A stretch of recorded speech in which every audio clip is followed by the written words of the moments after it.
Hey guys, welcome to Better Drums, the 10-week Church Drummer Challenge Quarantine Edition. And this is it, the last week, week 10.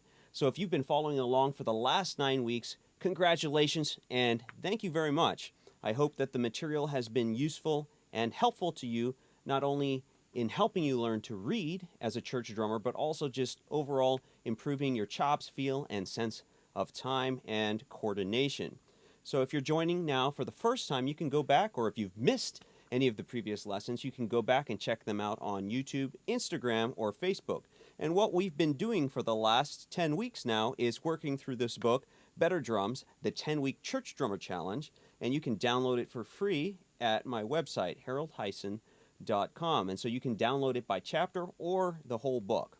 And so one of the things that we've been doing, I think for the last 4 weeks now, is working with an idea and then trying to change it in different ways to get more mileage or to get variation out of it, to stretch or build our vocabulary. And so today we have an idea that jumps from 16th notes to 32nd notes. And so that one sounds like this.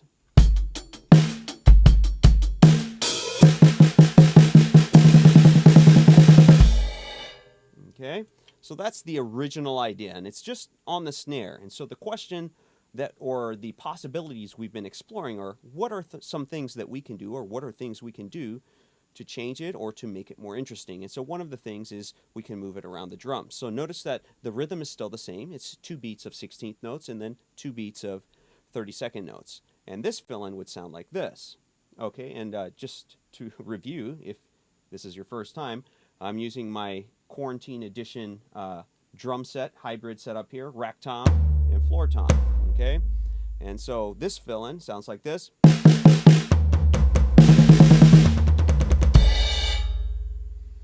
Okay? And so I actually do like fill-ins like this that jump the subdivisions within the fill-in idea. I think it makes them pretty interesting. And so another thing that we can do with these ideas is change the sticking and get a pretty unique sounding idea. So again, notice that the main idea has not changed. It's still 2 beats of 16th notes and 2 beats of 32nd notes. And so this one sounds like this.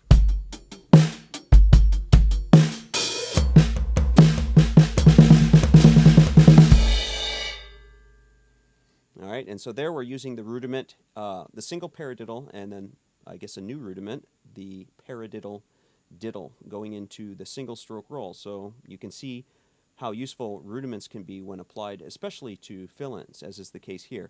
And then, of course, we can substitute the foot. So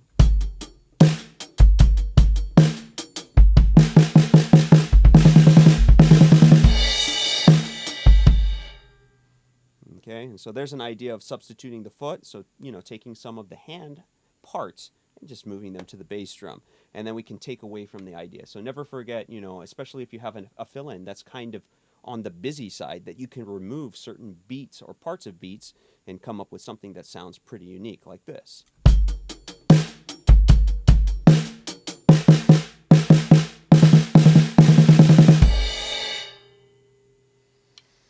Okay, so subtracting from the idea. And so in the past 2 weeks, we've been looking at new meters, 6/8 and 3/4.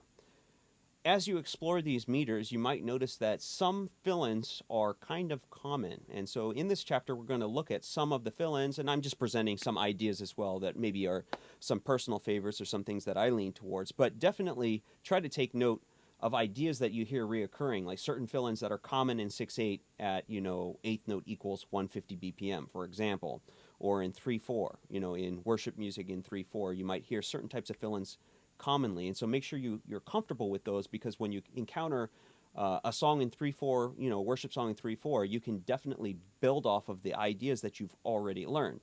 So here we go, 6/8 with a pretty common fill-in, and this is not all the fill-ins from this chapter, so do check out the chapter for a lot of different fill-in ideas, but this is how this one sounds. So 1, 2, 3, 4, 5, 6, 1, 2, 3, 4, 5, 6, 1, 2, 3, 5, 6, 1, 2, 3, 4, 5, 6, 1. Okay, and that's one you'll hear, quite frequently. All right, here is a little bit more of a different one, but this is one I like a lot. So it's using the hand-foot idea of 2 in the hand, 1 in the foot, and I think we've been working on this for a couple of weeks as well. So hopefully the fill-in doesn't give you too much trouble. It's applying an idea that you've been using as an exercise now to a musical playing situation. Always a good thing to do. All right, so here we go. 1, 2, 3, 4, 5, 6. 1. Okay, so 6, 8. Those are the 6, 8 ideas, or a couple of them from this chapter. So again, there are more fill-ins than that in this chapter. Then we'll go to 3, 4. And so here is a common 3, 4 pattern. I think this is the one used in Christ Alone.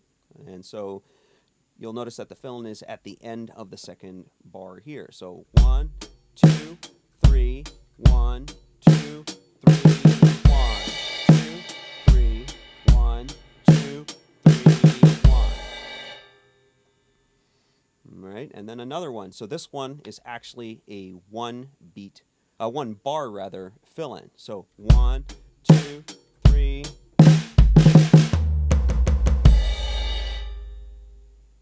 All right. So I once had a teacher who told me that if you can play a fill-in 20 times in a row without making an error, you own it. Now, I'm not sure if that's completely true or not, but definitely being able to repeat something cleanly in a row shows that you do have mastery of it. So try to find whatever number that might be for you, and be sure that these types of fill-ins that are in meters that you might not be as comfortable with are something that you can become comfortable with and grow to, maybe embrace and even look forward to songs that are in these meters.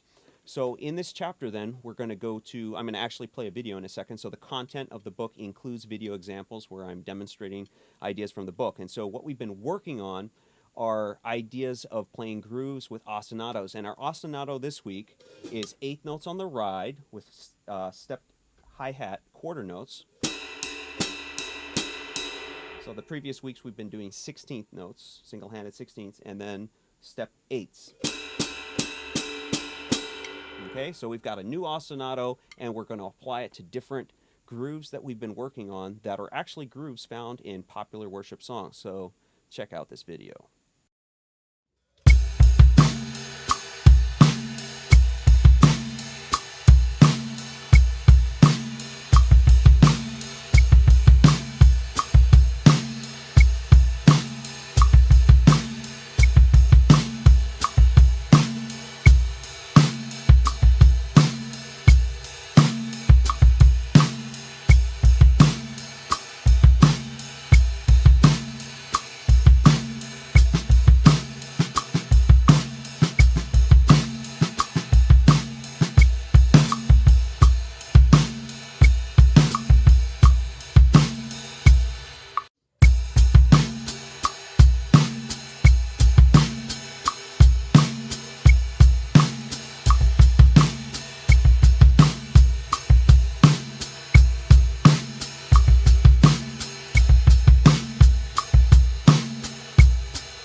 So coordination, challenges there on the different grooves, and whenever you do something different with the left foot, a lot of issues can, pop up along the way. So don't feel discouraged, don't get disappointed.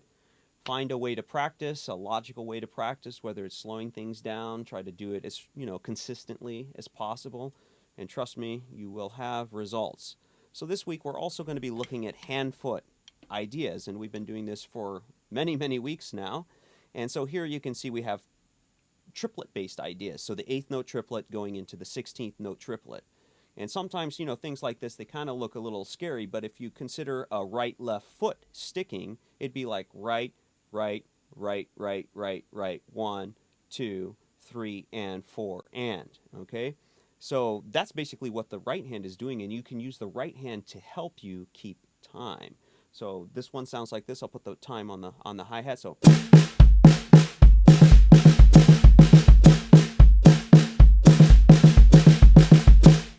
Okay, so 1 triplet, 2 triplet, 1 and 2 and 1. If you want to count it like that, maybe that can also help. So find a way that you can feel the subdivision and how it's moving, and that you can make it even as you jump through those different types of subdivisions. So the other one is we're going to go to a different, again, hand foot idea, but using subdivisions. And now we've got the 16th note triplet going to the 32nd note. And so